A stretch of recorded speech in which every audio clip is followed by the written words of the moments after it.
My 47-year-old husband, on his deathbed, chose to confess to me. He said the daughter we raised was not my child, but his sister-in-law's. Back then, while I was unconscious after childbirth, he swapped my baby with his sister-in-law's child. But his sister-in-law's child developed a high fever at the age of 6, and due to delayed medical treatment, suffered brain damage. Perhaps my expression was truly dreadful. He wept bitterly, repented, and said he was sorry to me, promising that if there were a next life, he would still want to marry me and spend a lifetime making it up to me. He's already schemed against me for a lifetime, yet he dares to think of a next life? Only the useless would pin their hopes on a non-existent rebirth and vengeance in another life. As for me, I usually settle scores on the spot. And besides, after all these years, hasn't he noticed? In what way does the child resemble him or his sister-in-law? Zane shut himself in the study as soon as he returned from the hospital with the test results, staying there the entire afternoon without coming out. I knew he was upset, so I didn't disturb him. Before long, the doorbell rang. When I answered it, Zane's sister-in-law, Lydia, was standing outside, with her daughter trailing behind her, the girl who had become intellectually disabled after suffering a high fever at the age of 6. Lydia frowned, and her first words to me were, "Is Serena back?" Serena is my daughter. She's 22 this year and still in college. I shook my head, no. What's wrong? Lydia ignored me. She elbowed past me into the living room, acting familiar as if she were back in her own home. I pulled Sophie, who was standing at the door, inside as well, only to turn and see Lydia sitting on the sofa with her arms crossed, watching us. "Fiona, from my angle, you and Sophie do look somewhat alike." Her gaze was unfriendly, her lips curling into a half-smile. I didn't respond. This wasn't the first time she had said Sophie looked like me. We weren't related by blood. How could her biological daughter possibly resemble me? I had just sat down opposite Lydia when she impatiently continued pressing, "Zane is already like this, and you still plan to keep it from Serena?" Zane's test results had only been in hand for a little over 2 hours. How did Lydia find out everything so quickly? Before I could answer, the study door opened. Zane, who had locked himself in his room since returning, finally stepped out. His gaze landed on Lydia, his lips parting slightly, but the word sister-in-law ultimately remained unspoken. Today's follow-up report confirmed Zane's diagnosis: advanced-stage lung cancer with symptoms of metastasis and spread, having missed the optimal treatment window. He has only a few months left to live. After a moment of eye contact, Lydia spoke first. "Zane, I still think we shouldn't keep this from Serena. She is your daughter, don't you agree?" She emphasized the words "your daughter." Zane remained silent for a long while before replying, "We shouldn't hide it from her." They exchanged words, occasionally locking eyes, completely oblivious to my presence. I pretended not to notice. Even in my youth, I wouldn't have cared. What's the point of getting worked up over a dying man now? Zane had almost no relatives left by his side. His parents and older brother had long passed away, and aside from our daughter and me, there was only his sister-in-law Lydia and niece Sophie. As Zane was about to call Serena, I stepped forward to stop him. "Serena's summer break starts in just 2 weeks, it can wait a few more days." After a moment's thought, Zane nodded and put his phone away. Lydia's expression darkened as she shot me a sidelong glance. "You're quite the controlling mother, aren't you?" she remarked. I smiled and said, "As parents, how could we not think of our children?" "That's true," she hinted meaningfully. "What a pity about the fool in my family. Even if I wanted to make plans for her, it wouldn't do any good." Sophie sat beside me, playing with her fingers absent-mindedly, completely carefree, a stark contrast to her mother's scheming eyes. "That sounds nice, but what has she ever planned for Sophie?" A young woman in her 20s with a buzz cut, wearing ill-fitting clothes, her face and body tanned dark, she doesn't look the least bit like a girl at all. Zane walked over and sat on the same side of the sofa as Lydia, leaving a one-person gap between them. With everyone present, I asked Zane, "How do you want to proceed with treatment?" Zane pinched the bridge of his nose, looking utterly exhausted. "Haven't figured it out yet." His complexion was terrible. Ever since the diagnosis, it was as if all the life had been drained from him. Lydia kept her head down, fiddling with her phone, seemingly oblivious to our conversation. Perhaps to prevent patients from losing their will to live, doctors' words always tend to be ambiguous. He wouldn't directly tell patients that their illness is incurable, nor would he claim it can definitely be cured. Instead, he gives patients the illusion that with proper treatment, there might still be hope for recovery. Zayn has been deceived by this illusion. Over the years of doing business, he has accumulated some savings. If he decides to pursue treatment, the later expenses wouldn't be a major issue. At this point in the conversation, Lydia suddenly chimed in, "I think we should stick to conservative treatment. That way, there wouldn't be too much suffering." Zayn's face turned even grayer. To him, conservative treatment must be equivalent to giving up. While he normally listens to Lydia, when it comes to matters of his own life, things are different. No matter how much one usually boasts about not fearing death, when truly facing the brink of death, there is always an innate fear of the unknown. When that unknown fear is magnified, it creates an overwhelming desire to survive. Lydia said she wanted to stay at my place, claiming she was worried I couldn't take care of Zayn alone and that as his sister-in-law, she should stay and help. Zayn didn't say anything but turned to look at me, as if seeking my opinion. I still have work to do, and I was originally planning to hire a caregiver for Zayn. When Lydia volunteered herself, I really had no reason to refuse. "Then I'll trouble you, sister-in-law." Lydia pouted her lips, "We're all family here, no need to be so polite." True to her word, Lydia didn't stand on ceremony. That evening, she lounged on the sofa applying a face mask while binge-watching dramas, yet still found time to boss me around to bathe her daughter. She said, "I can't even remember how long it's been since little Silly had a bath. Fiona, could you just give her a quick wash?" Sophie was watching TV, where a Tom and Jerry chase scene had her giggling for ages. I still remember how smart and adorable this child was before the age of 6. Now, looking at her like this, it's just her fate to have such a mother.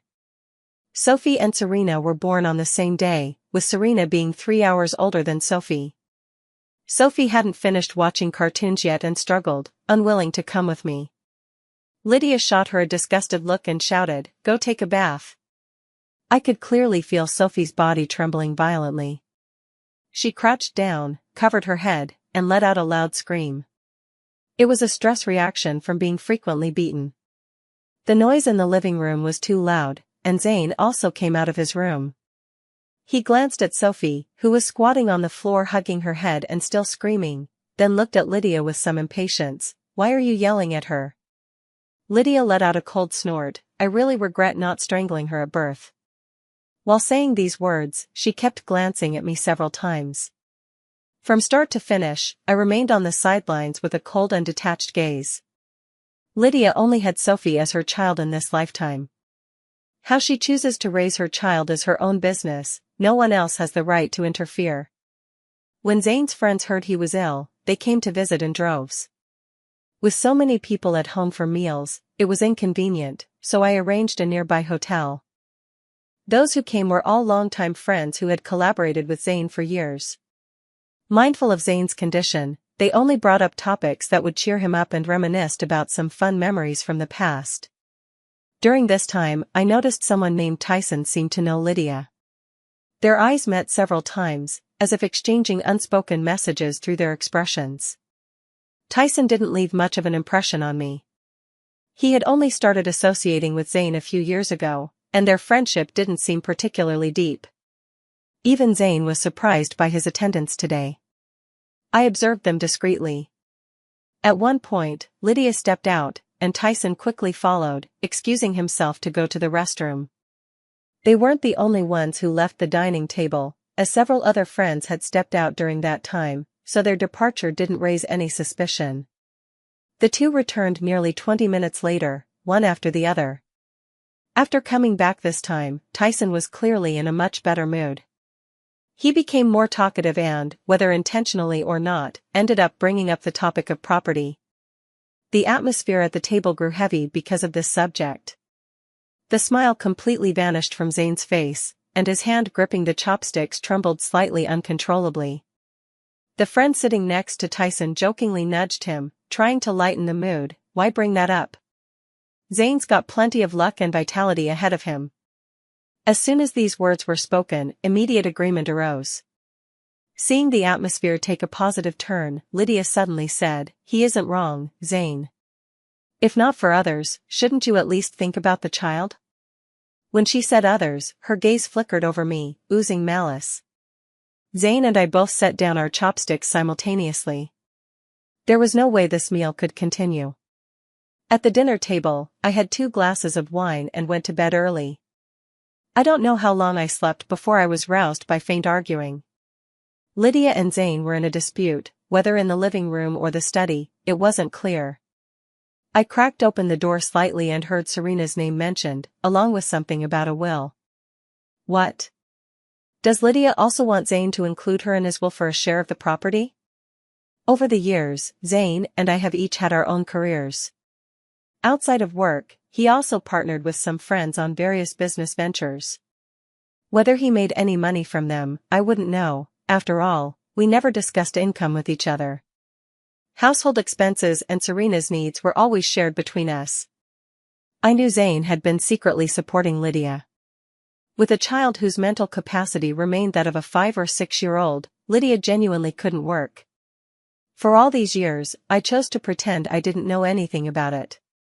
The next day, Zane said he had made up his mind, he would follow the treatment plan the doctor proposed. This was expected. I simply replied, "All right." After a moment of silence, Zane added, "Fiona, I want to draft a will." I walked over and held his hand. "Zane, don't overthink it. Let's just follow the doctor's treatment plan. We're not at that point yet." Zane's eyes reddened, something rarely seen. He still insisted on making a will. He said we only had Serena as our child and wanted to leave all his assets to her, asking if I had any objections. Lydia interjected sarcastically from the side, "Serena is her daughter. Why would she have any objections?" As she said this, her eyes were evasive, not daring to meet my gaze. I chuckled, "Yes, Serena is my daughter, so of course I have no objections."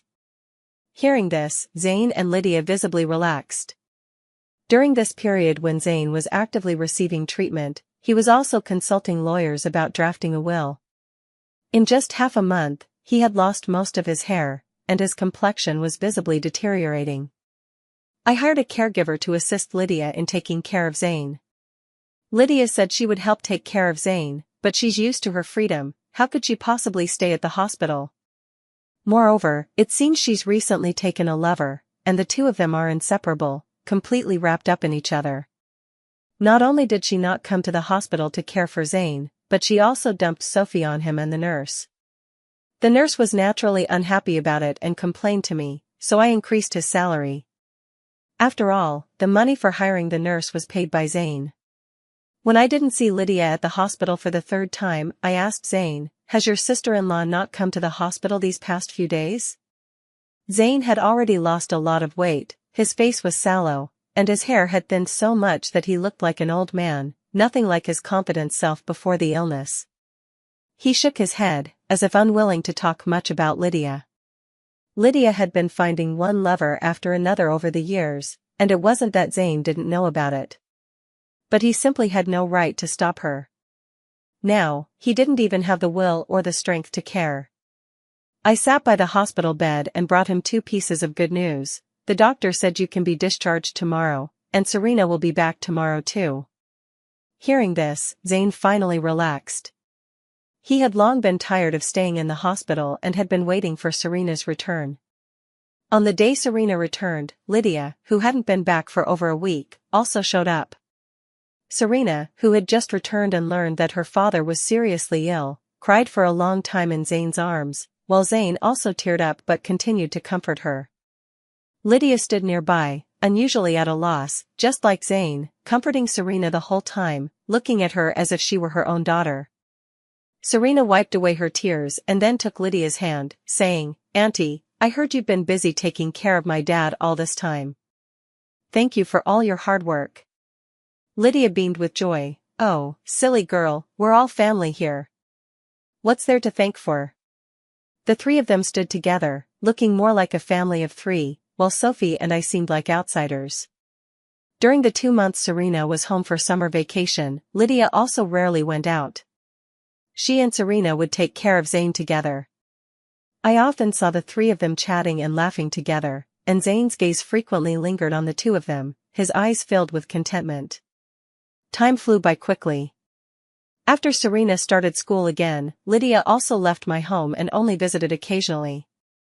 Zayn's spirits grew worse day by day, and he lost all his hair during the 2nd month of chemotherapy. Serena bought him all kinds of wigs and hats. Most of the time, Zayn just glanced at them and rarely wore them, as he hardly went out anymore. The severe weight loss and the pain caused by his illness made him increasingly reluctant to move. I always felt that the way Zayn looked at me lately was growing more and more off, almost as if he had done something wrong by me. But what could he possibly have done to wrong me? He had already made a will, leaving all his property to my daughter Serena. 3 months later, Zayn, who couldn't even drink water, suddenly said he was hungry, and his spirits seemed to improve abruptly. The caregiver quickly called me to come and see him. Both she and I knew Zayn was experiencing the symptoms of a final rally. Before this, I had used a business trip as an excuse and hadn't visited him for over half a month. When I saw Zayn, I was still shocked for a moment. In just half a month, he had become so emaciated that he was practically just skin and bones. I sat in the caregiver's chair by Zayn's bed and asked him how he was feeling. Zayn held my hand, his face so thin it was barely more than skin stretched over bone, managing a faint smile. I feel much better. It's like the strength I lost before has come back to me. This must be the so-called deathbed rally, when all the organs seem to conspire together for one final effort. How could Zayn not know his own condition? He gazed at me for a long time before tears suddenly welled up in his eyes. Then I heard him say, "Fiona, I'm so sorry." His grip on my hand tightened, though he had little strength left to begin with. To me, it merely felt like he was holding my hand more firmly. Zayn said, "If I don't tell you these words, I won't be able to rest in peace even in death." This piqued my curiosity. "Zayn, you didn't do anything to betray me, did you?" Zayn avoided my gaze and, after a long pause, finally admitted, "Fiona. Serena is actually my child with Lydia. Back then, while you were unconscious after giving birth, I switched the two babies." My vision went black for a moment, and it took me a long while to regain my voice. "Are you saying Sophie is actually my daughter?" Zayn lowered his head, not daring to look at me or respond. "But, how could that be possible?" "When Serena was 12, we did a paternity test, and the results confirmed she was my biological child. I always knew Zayn disliked me. Back when his brother and my late husband died together in a mining accident, rumors circulated about him and his sister-in-law. After my husband's death, my mother-in-law drove me back to my parents' home. She cursed me as a husband killer, blaming me for the death of her son. The statement was utterly ridiculous. It was she who had arranged the job at the coal mine through connections, yet in the end, she blamed everything on me. I had only stayed at my parents' home for a few days when my sister-in-law started slamming things around and giving me dirty looks, speaking with sarcasm. My mother, afraid of this fierce-tempered sister-in-law, simply advised me to remarry quickly while I was still young. It was around that time that Zayn's family sent a matchmaker to propose. That year, Zayn was already 25, and his family was genuinely so poor they couldn't put food on the table. No decent family would willingly marry their daughter into such a household. When the matchmaker came to propose, my mother didn't hesitate much before agreeing. Originally, she had thought of asking for some bride price, but upon seeing my belly, she ultimately couldn't bring herself to open her mouth. Before getting married, I told Zayn the truth. I had only discovered I was pregnant after my husband's death. It was understandable if Zayn couldn't accept it. After hesitating for a long time, Zayn still agreed to marry me. Back then, his family had a poor reputation in the village. His father had passed away early, his mother suffered from a chronic illness and relied on medication year-round, and now even his elder brother was gone. The villagers said the feng shui of his family's ancestral grave was bad, which was why life was so hard for them. If Zayn didn't marry me, he might very well have ended up a bachelor for life. Zayn and I didn't even have a wedding banquet. He just pinned a red flower on a borrowed car, drove me from my home to his, and that counted as us getting married. It wasn't until after marriage that I found out about the affair between Zayn and his sister-in-law Lydia. By then, I realized I'd been deceived, but there was nothing I could do. I didn't have a single penny to my name, and my parents wouldn't take me back. Leaving Zayn meant I had nowhere to go. I muddled through each passing day until I was over 2 months pregnant, just when Lydia also got a positive pregnancy test. Back then, I did the math over and finally understood, there was a high probability that Lydia's child was Zayn's. I'd never harbored ill will toward others, so why was it that everyone around me kept scheming against me? A dying man's words are sincere. Zayn rambled on and on, repenting for the foolish things he did in his youth. Did he truly regret doing all these things? Of course not. He was merely hoping that if there really are judges in the underworld, his sins might be weighed a little lighter. Zayn's tears fell drop by drop onto the back of my hand. Choking back sobs, he could barely speak. Fiona, I wronged you and Sophie. If there's a next life, can I marry you again? I'd spend my whole life making it up to you both. He schemed against me his entire life, paving the way for Lydia even in his final moments. How could someone like him dare, to speak of a next life with me? I pulled my hand from his grasp, wiping each finger with a wet wipe. So, you wrote a will leaving all your property to Serena, just because you knew Serena is actually your biological daughter? Zayn started using his old tactic of silence against me. When we had occasional arguments in our younger years, he would do exactly this, stay completely silent, subjecting me to emotional neglect. You've been scheming for over 20 years, turning my daughter into a fool, and leaving everything to the child you had with your sister-in-law. Given this, how can you possibly believe I would forgive you? Zayn? Zayn closed his eyes, his expression pained. Fiona, can't you find it in your heart, seeing as I'm about to die? Why did you do this to me? I interrupted him. Back then, I clearly asked for your opinion. I said if you couldn't accept the child, we didn't have to get married or could consider an abortion. It was you who agreed to let me keep her. Zayn didn't answer my question, stubbornly fixated only on seeking my forgiveness.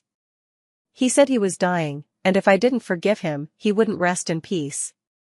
But if those things were already done, why fear not resting in peace? I asked him, Zayn, if I were the one who swapped the children, would you forgive me? Zayn's clouded gaze lingered on me, and he answered almost without hesitation, yes, Fiona. I know I've wronged you in this lifetime. No matter what you do, I would forgive you. I felt relieved hearing his words. I forced a cold smile. Sophie's high fever when she was 6, it could have been cured, right? Because Lydia always thought Sophie was my daughter, she didn't send Sophie to the hospital in time. She wished Sophie would die. Later, the doctor said Sophie had a high chance of living independently if she received rehabilitation therapy. Both Zayn and I were there then, and Lydia even asked for Zayn's opinion. What did Zayn say? Zayn showed a reluctant expression but said, if she can't recover to be normal, then there's no need to waste time and money. It's all this child's fate. They thought Sophie was my child, saying it was all fate when the child turned out to be slow. But what if Sophie had been their child all along? Outside the door, there was the sound of the caregiver talking to someone. It seemed someone had arrived, yet for some reason they didn't come in. I stared at Zayn, trying to see through his flesh into what was really going through his mind. Zayn, back when you said you wanted to marry me, I actually thought about it a lot. I believed that if you truly treated me well, I would definitely build a good life with you. As expected, I never feared hardship. Even though Zayn's family was dirt poor, I still managed to pull through bit by bit with Zayn. Zayn lowered his head, his gaunt face now devoid of any expression. But you schemed against me, once and then again, even my child wasn't spared. I drove each word straight into his heart like a knife. Zayn, I raised Serena for over 20 years. Lydia never raised her for a single day. Didn't it ever occur to you that she might refuse to acknowledge Lydia and only recognize me as her mother? Zane lifted his head and looked at me calmly. Fiona, I know you'll curse me for saying this, but Serena is mine and Lydia's biological daughter. She carries our blood. That bond runs deep in her bones. He said, Lydia told Serena long ago. They recognized each other as mother and daughter during Serena's second year of high school. As soon as his words fell, the ward door was pushed open, and Lydia, who had eavesdropped long enough outside, walked into the ward. Fiona, she said with a triumphant smile, now that you know everything, it's time to return my daughter Serena to me. Of course, you can take your little fool with you anytime. Seeing my silence, she continued, raising her has been no easy task all these years. You know fools are much harder to handle than normal people. She looks at me as if I'm a fool, that's how she's always looked at me all these years. But who the real fool is, only I truly know. Living among them, I had the illusion that I was the only sober one in a world intoxicated. That's why I've endured them again and again, I knew that only by letting them act arrogantly could I have the last laugh. But now, there's no need to endure any more. I asked them, you've always said Serena is your biological daughter, but have you ever done a paternity test? Zane and Lydia froze. Lydia looked at me with disdain. When Zane took the baby over, I was there too. What's the point of testing? I believe one shouldn't leave this world with regrets, especially Zane, after all, we were once husband and wife. So, I took out the copies of the paternity test I always carried in my bag, tossing one to Lydia and the other to Zane. What is this? Lydia casually flipped through it, but upon seeing Serena's name, she looked utterly disbelieving and immediately turned to the last page. How is this possible? The paternity test results showed that Serena and I were biologically related. I kindly explained to them, when Serena was 12, I already took her for a paternity test. What? Haven't you ever done one with Sophie? Zane was also stunned. His muddled mind couldn't process it for the longest time, and he just murmured, I clearly swapped the babies. He did swap the babies, but later I swapped them back. How could I not be wary of a man who was already involved with his sister-in-law before marriage? After learning that he married me just to cover up his dirty affairs with his sister-in-law, I became even more cautious of both of them. Staring at the two of them, utterly stunned and almost dumbfounded, I continued to twist the knife in their hearts. You two are truly heartless, treating your own daughter like that. How does it feel to have ruined your own child, turning her into an idiot? If Lydia had treated Sophie properly, how could a perfectly fine young girl like Sophie have ended up as an idiot? At first, seeing how they treated Sophie, I couldn't bear it. But then I realized they treated her that way because they thought she was my daughter. In that instant, all my pity vanished. Mercy to the enemy is cruelty to oneself. All of Zane's vitality finally drained away. He slumped on the hospital bed, eyes wide open, with nothing left but his final breath. I was somewhat confused. Weren't you just repenting for having wronged me? You even said you'd repay me in the next life. Now you don't have to repent anymore, you owe me nothing. Aren't you happy? And besides, I asked you just now, if it were me who switched the babies, you said you'd forgive me. You even said you'd forgive me no matter what I did. Zane was now speechless. His eyes lost focus, staring blankly into the void, though his lips still quivered slightly, as if murmuring something. Lydia finally snapped out of her daze. She lunged at Zane, gripping the front of his hospital gown with both hands, her words coming out in a frantic, incoherent rush. Zane, the will, we need to redo it, the lawyer, yes, contact the lawyer first. She frantically searched for her phone to make a call. As I watched Zane's pupils dilate, I uttered the final words I had prepared for him, you can't do too many bad things, you'll face retribution.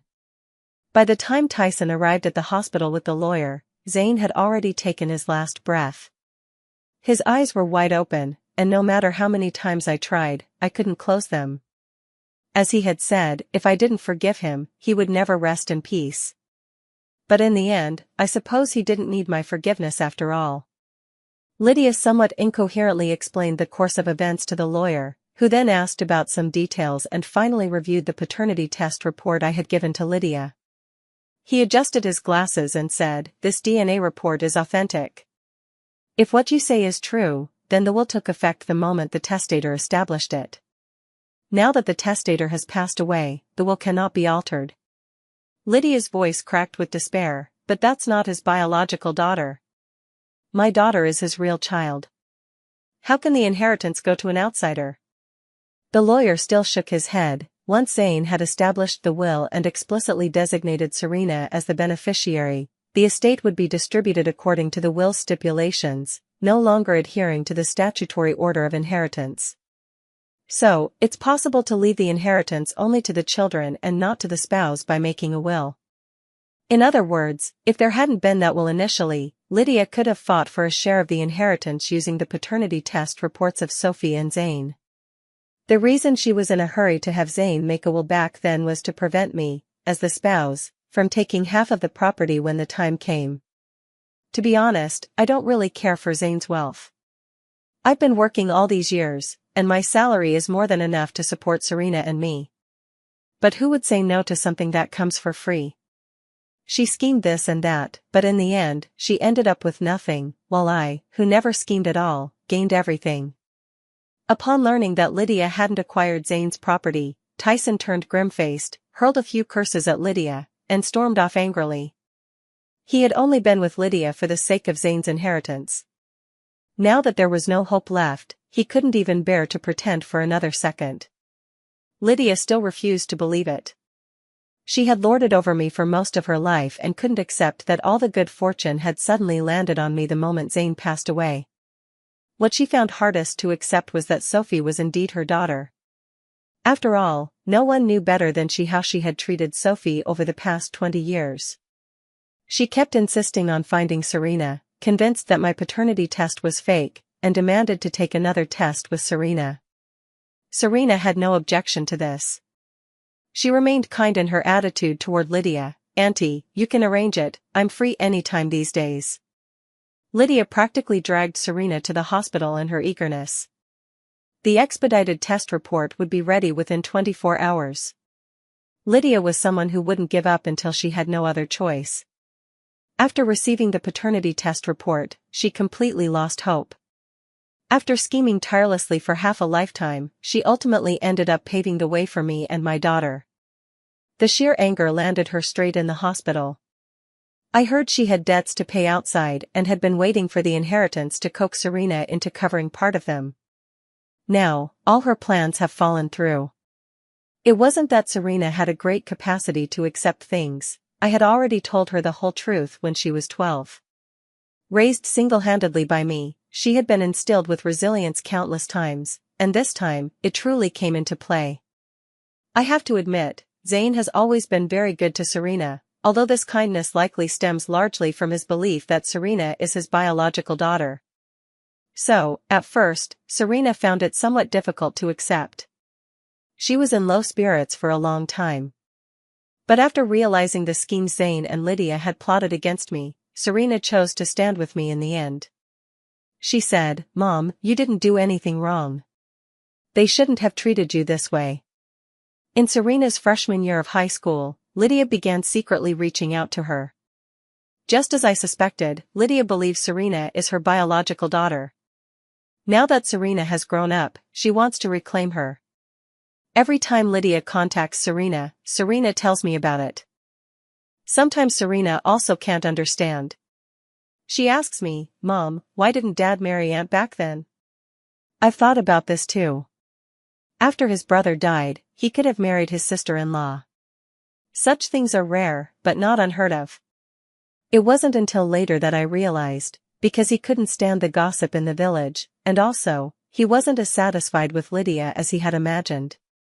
Deep down, Zane is actually very cowardly, which can be seen from the destitution of his family. A grown man should be able to carve out a path no matter where he goes, but he's simply content with the status quo. Actually, there's another reason Zane didn't marry Lydia. Back then, Zane's mother also disliked Lydia. Her eldest son was doing just fine with carpentry, but because Lydia complained he didn't earn enough and constantly fought with him, she ended up driving him to work in the mines. Zane's mother said the exact same words as my former mother-in-law. She claimed Lydia was a husband killer. Many women lost their husbands in that mining disaster, and many of those widowed women were burdened with the label of being husband killers. These shackles are imposed by one woman upon another. The pent-up emotions must find an outlet. Right and wrong, truth and lies, no words can describe them anymore. Zane's mother disliked me too, especially after learning I was pregnant. She was scornful, bluntly stating I must abort the child before stepping into her family's door. Later, I don't know what Zane said to her, but she stopped mentioning the abortion. She only insisted that after this birth, I must quickly have another child, Zane's own flesh and blood. Unfortunately, my body was too damaged from childbirth to conceive again. Back then, Zane said he would treat my child as his own. For a brief moment, I was touched, yet grateful that I never lost my head over love, no matter the circumstances. On the day I gave birth, Lydia fell in the courtyard. The child in her womb, which was not yet full term but had been claimed to be full term for a long time, was finally about to be born as well. Lydia and I were at the same hospital for delivery. At the time, I became wary. Lydia's fall seemed very suspicious. I felt as if she had specifically waited to give birth on the same day as me. I have always trusted my intuition, so I remained vigilant at all times. After giving birth, though I was exhausted to the point of barely being able to keep my eyes open, I bit the tip of my tongue to stay awake. I carefully examined my child, and only after spotting a red birthmark behind her earlobe did I allow myself to pass out from exhaustion. Just as I had suspected, when I woke up, Zane cheerfully placed the baby in my arms. Newborns all have scrunched up little faces that look more or less the same, but while Zane wasn't paying attention, I checked the baby's ears. There was no birthmark behind the child's ear. At that time, I began to doubt myself. Was the birthmark behind the child's earlobe just a dream I'd had? Fortunately, I'm not the type to dwell on doubts. If there's a suspicion, I act on it. Suppressing my pain, I asked Zane to hold the child and said I wanted to visit his sister-in-law. Zane was a bit reluctant, but he ultimately had to take care of both mothers-in-law, as his sister-in-law couldn't do without him either. In those days, giving birth usually meant staying in the hospital for just one day before going home. If my child had really been swapped, I would have to exchange them back before leaving the hospital. In those days, surveillance cameras were a rare sight. After confirming that Lydia's child indeed had a red birthmark behind the ear, I began planning how to swap the children back. There was only one opportunity to swap the children back, when we were heading home together. While Zane was helping Lydia out the door and into the car, I used the fastest speed I could muster in my life to switch the two children's swaddling blankets. Lydia still refused to give up. She sued me, determined to reclaim the inheritance Zane had left behind. I had Zane's will in my possession, how could she possibly succeed? Besides, Zane and Sophie had never undergone a paternity test. Later, she began playing the victim card, repeatedly coming to my house to cry and complain about how difficult it was for her to raise Sophie and how she needed money for Sophie's medical treatment. But Sophie's illness had already been neglected by her for far too long. One day, Serena read a book and joked with me, laughing, "Mom, you told Dad everything before he died, aren't you afraid he'll reincarnate and come back for revenge? How could there possibly be reincarnation in this world? Even if such a good thing existed, it shouldn't land on the heads of fools. Even if he did reincarnate, with an extra lifetime's worth of memories, I might still be more than a match for him. A scheming mind, deep as the sea, will eventually drown itself. It's better to be open and honest, walking together in the light."